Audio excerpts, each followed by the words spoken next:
ఈరోజు అంటే మా ముస్లింలకి పవిత్రమైనటువంటి ఇవాళ ఈ ఖుతుబా నమాజ్ అంటే చాలా పవిత్రమైనది.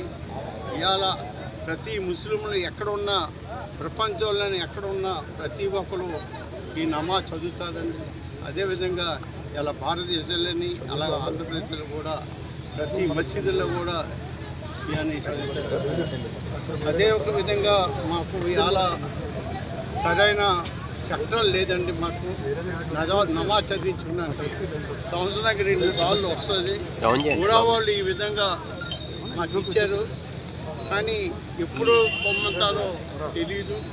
కానీ మాకు పర్మనెంట్గా ఒక ఈద్గా నమాజు సంవత్సరానికి 2 సార్లు 2 అవర్స్ అంటే 4 గంటలు, సంవత్సరానికి 4 గంటలు చదవడానికి మాకు ఈ గవర్నమెంట్ కోరడం ఏంటంటే మాకు చదివించడానికి చదవడానికి మా అందరికీ మీరు ఏదో స్థలం చూపిస్తారని. ఇవాళ విశాఖపట్నం చాలా పెద్ద సిటీ అయిపోతుంది, మసీదులన్నీ ఫుల్ అయిపోతున్నాయి, ఖాళీ లేదు. ఇవాళ వక్ఫ్ బోర్డు ల్యాండ్ లేని కొన్ని వేల కోట్ల రూపాయలు ఉంది, కానీ అయినా సరే మాకు తీసి మాకు ఇస్తారని మేము ఆశిస్తున్నామండి. మాకు ఫ్రీగా వద్దు.